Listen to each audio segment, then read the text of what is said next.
Hey, welcome back to YouTube. I'm Jacko. This is Eric from Flow Ops.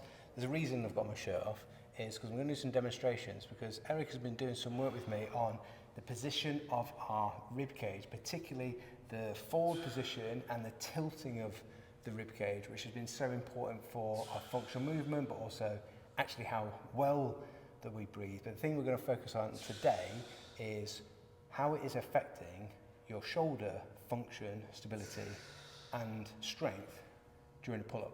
So when we're doing a pull-up, our arms are obviously overhead. What we want to see is, instead of a rib cage that's just popping forward like this, it needs to be back slightly, okay? And it's gonna have to tuck just a little bit, okay? Jacko's also created some height with his rib cage. We want to get long throughout our body in this extended state. Again, the key here is without compensation. So that rib cage is back enough, right? Even though we're long throughout our body, okay? As well, our neck position, right? How does the neck implicate all of this stuff? The minute the rib cage starts popping forward, the neck is gonna start, exactly, the neck is compressing with too much curvature, okay? See, his head's popping forward too. So he needs to have his neck back in line with his spine. It's gonna feel like his palate is right on top of his esophagus and his airway. Once he's there, he's in a great spot to breathe. His neck is gonna work with his rib cage, and then finally, his pelvis, okay? It's gonna need a slightly tuck. If you're stuck in that rib cage flare and your rib cage is so far forward, your pelvis is also gonna be overly anteriorly tilted, right? In this case, that subtle pelvic tuck to meet the tuck of the rib cage is gonna get you in that sweet spot. You can even feel the pelvis start to slightly move forward, the tailbone slightly move forward. All of that's gonna start working together. Now you have an open airway. Now you can create pressure and expansion properly internally.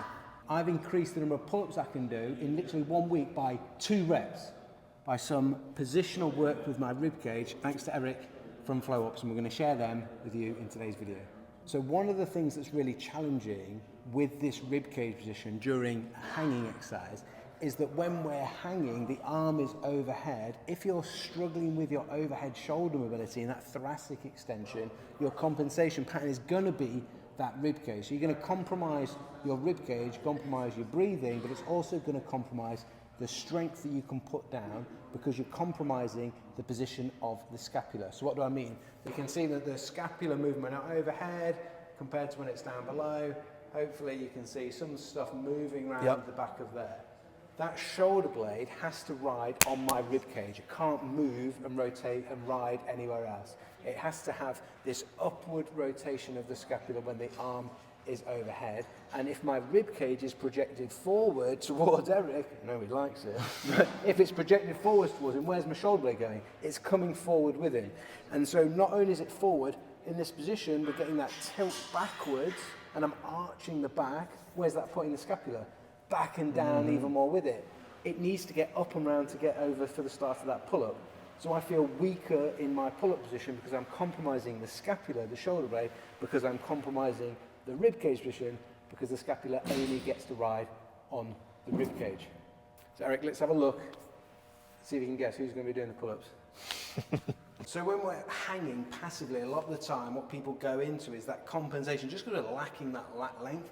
And so the projection forward. Eric's going to cue us into a better position. First things first, the neck needs to come back. He needs to cue suction and pressure with his tongue into his palate. Once he's there, we can now move towards the rib cage. This rib cage needs to move back in space, okay? It needs to get closer to the back side of his body here, and it's gonna slightly tuck, okay? Not tucking to the point where he's bracing his core, okay, but it needs to tuck slightly. Once he's there, his pelvis tuck can meet that, okay? Jacko still has a very, very subtle curve through his lower back. The key is that he's not exaggerating that while he's working through it. Now he can breathe through this structure. He's in rib cage, pelvis, neck, head alignment, tongue alignment. He can breathe through it, he can create expansion through it, and now he's leveraging his shoulder joint and shoulder blade position for a better pull-up. So rather than your pull-ups looking like this. All right, we get Jacko into that beautiful position, rib cage back, tucked, pelvis tucked slightly, neck and head back, tongue suction and pressurized. He's in perfect position now to get a great pull-up. You can see a huge difference in how his rib cage looks, and he feels a huge difference in his lats, his shoulders. I'm doing more pull-ups. That's the best part. There we have it. Hopefully that's helped you understand how your rib cage position affects your shoulder position, which will affect your shoulder strength. In this example within pull-ups, so give it a go, try it out. Give us some feedback. Let us know how it does actually increase maybe the number of reps you can do or how strong you do in it. But equally, the pull-up is just the example. It's going to affect any of your upper body movement and strength positions. So you might feel like your push-ups feel better. When you start to get that rib cage in the right position, you start to get that shoulder functioning as it's supposed to because it's riding in the right position. If you haven't checked out Eric's stuff on Instagram, if you follow him @_flowops, but equally we're very excited to have partnered together.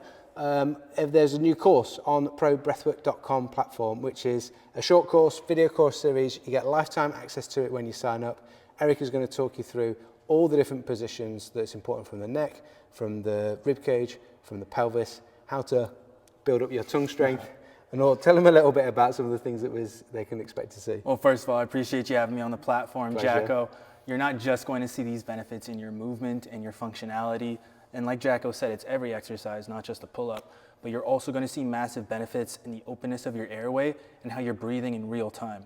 When we have the structure to go and support the chemical aspects of the breath, lighter breathing, slower breathing, nasal breathing, and once the structure is there to support that, you're going to start noticing that you subconsciously and reflexively breathe more in the way that we want to, which is again something that's going to harness better vagal tone, harness more parasympathetic.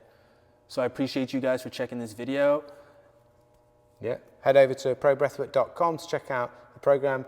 Check Eric out on Instagram @_floats, and if you haven't subscribed on YouTube, there'll be the subscribe button.